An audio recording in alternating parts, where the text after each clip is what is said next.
Hai hai hai, semangat pagi nak. Salam jumpa juga untuk anak ibu guru semua ya. Nah, bagaimana kabarnya? Kita semua berharap kita masih tetap dalam keadaan sehat, bahagia, juga tetap semangat ya. Nah anak ibu, untuk minggu ini kita masih belajar di tema ke-6, yaitu lingkungan yang bersih, sehat, dan asri. Subtema yang keempat, bekerja sama menjaga kebersihan dan kesehatan lingkungan di pembelajaran yang pertama. Nah, sebelum kita mulai, jangan lupa kita untuk berdoa. Berdoa ya nak, ucapkan rasa syukurmu kepada Tuhan karena masih diberi kesehatan untuk kita sampai hari ini. Oke, jangan lupa untuk berdoa. Nah, sekarang setelah berdoa, apakah anak ibu guru sudah siap untuk belajar?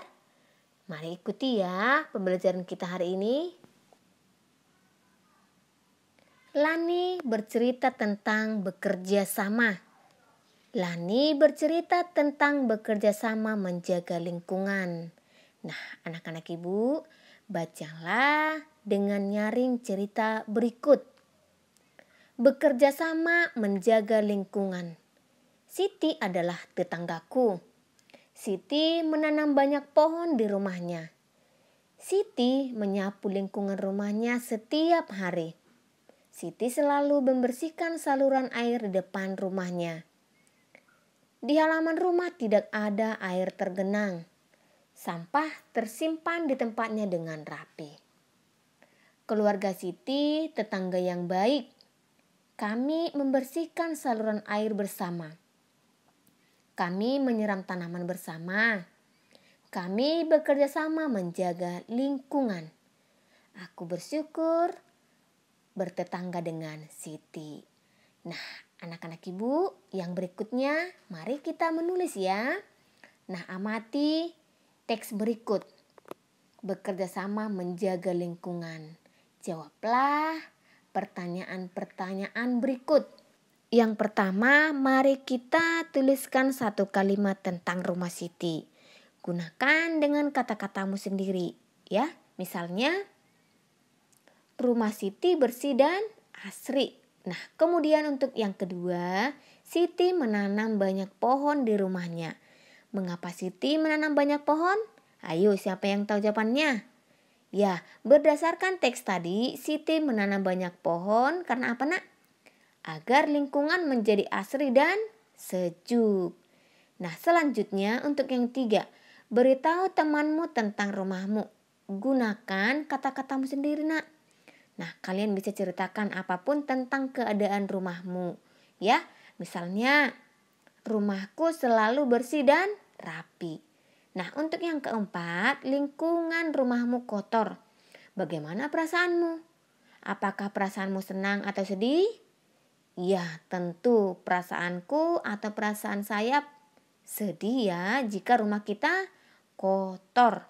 Baik anak ibu guru, sekarang kita mengenal ungkapan pemberitahuan. Nah, ungkapan pemberitahuan isinya memberitahu sesuatu. Misalnya, Siti menyapu lingkungan rumahnya setiap hari. Nah, di sini Lani memberitahu bahwa Siti menyapu lingkungan rumahnya setiap hari, ya. Nah, itulah ungkapan pemberitahuan ya, Nak. Yang isinya yaitu memberitahukan sesuatu. Nah, sekarang coba kalian amati kembali teks bekerja sama menjaga lingkungan. Lalu garis bawahi ungkapan pemberitahuannya ya. Nah, ini dia tadi teks yang berjudul bekerja sama menjaga lingkungan.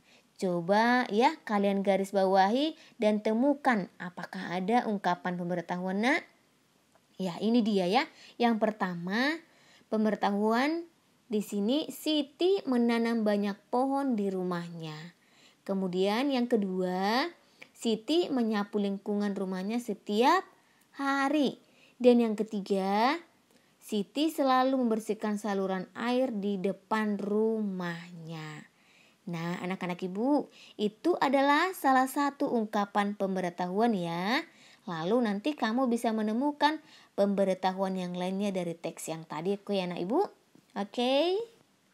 Nah, anak-anak ibu, di sini Siti selalu menjalankan aturan di lingkungan rumah. Nah, mari amati gambar aturan menjaga lingkungan yang berikut ini. Nah, kalian bisa lihat di sini ada beberapa gambar. Coba beri tanda checklist jika menunjukkan aturan dan beri tanda silang jika tidak menunjukkan aturan. Nah, coba kita perhatikan nih anak gambar yang pertama. Di sini ya, membuang sampah, Siti membuang sampah pada tempatnya. Menurut kalian, apakah ini menunjukkan aturan? Ya, benar. Tindakan Siti menunjukkan aturan. Nah, kita beri tanda checklist di sini ya. Nah, kemudian di sini gambar yang kedua, Lani juga membuang sampah pada tempatnya. Nah, menurut anak ibu guru, apakah ini menunjukkan aturan? Ya, benar. Ini juga menunjukkan aturan. Maka kita beri juga tanda checklist. Untuk yang ketiga, di sini 2 orang anak membuang sampah sembarangan. Bagaimana menurutmu nak kira-kira? Apakah ini menunjukkan aturan? Ya, bukan. Ini adalah contoh sikap yang tidak baik, yang tidak menunjukkan aturan. Nah, yang berikutnya kita lihat bersama di sini ada Siti dan Lani sedang bekerja sama membersihkan saluran air. Nah, iya ya, mereka bekerja sama membersihkan sampah-sampah yang ada di saluran air. Nah, apakah ini menunjukkan aturan? Tentu ini adalah menunjukkan aturan. Maka kita beri tanda checklist di kotak yang sudah disediakan. Nah, yang terakhir yaitu yang kelima, 2 orang anak membuang sampah sembarangan. Bagaimana menurutmu nak? Apakah ini menunjukkan aturan atau tidak? Ya, tidak, maka kita beri tanda silang. Paham ya nak? Tentang menunjukkan aturan atau bukan aturan ya. Nah, sekarang kamu perhatikan kembali ya nak. Dayu sangat mencintai lingkungan. Dayu menemukan kemoceng rusak di gudang. Dayu ingat pesan ibu guru. Kita harus menjaga lingkungan. Misalnya dengan memanfaatkan barang rusak. Dayu mengajak Siti memanfaatkan kemoceng rusak. Mereka membuat kerajinan bersama-sama. Nah, sekarang amati gambar berikut ini ya nak. Nah, di sini ada kemoceng yang rusak. Kemudian akan kita buat sebuah kerajinan. Nah, kira-kira akan menjadi kerajinan apa nak yang akan dibuat oleh Dayu dan Siti? Nah, coba kita ikuti langkah-langkah yang dibuat oleh Siti dan Dayu. Ya, yang pertama, lepaskan bulu ayam dari kemoceng. Nah, yang kedua, cuci bersih dengan air sabun. Kemudian yang ketiga, bilas dan jemur di panas matahari. Nah, jika sudah kering, bulu ayam siap untuk digunakan. Nah, sekarang coba kamu amati kerajinan-kerajinan berikut. Ini dapatkah kamu buat-buatnya nak? Nah, coba kita lihat di sini. Di sini kerajinan yang bisa dimanfaatkan dari bulu kemoceng. Misalnya kita buat menjadi apa nak ini? Hiasan pensil ya. Ini juga dari bulu ya, dari bulu kemoceng. Nah, yang kedua, kemudian bisa dibuat menjadi topi dari bulu-bulu. Yang berikutnya yaitu yang ketiga, daur ulang kembali untuk kemoceng yang baru ya. Kita didaur ulang kembali kemocengnya. Nah, yang berikutnya yaitu membuat kok. Kok ini kita gunakan bulu angsa. Kenapa nak bulu angsa? Karena bulu angsa itu yang lebih kokoh. Nah, kok ini biasanya digunakan untuk olahraga. Olahraga bulu tangkis ya. Nah, anak-anak ibu, apakah kamu memiliki ayam di rumah? Apakah kamu mempunyai burung atau angsa?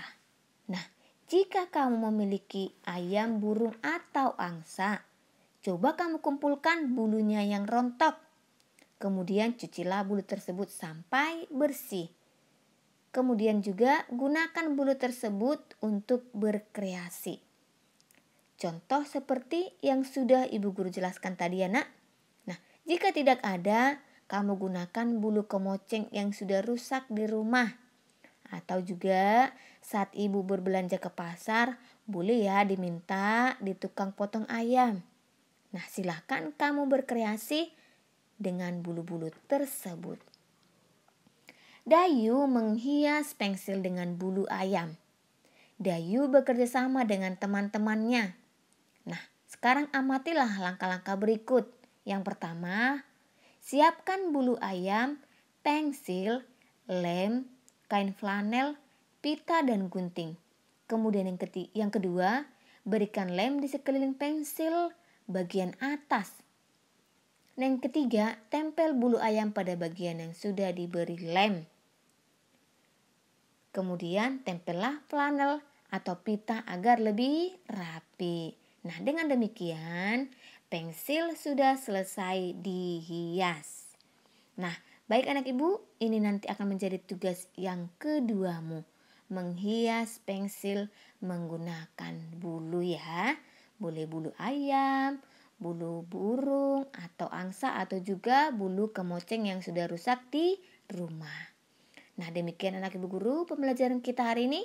Tema 6, subtema yang keempat, pembelajaran yang pertama. Tuhan memberkati.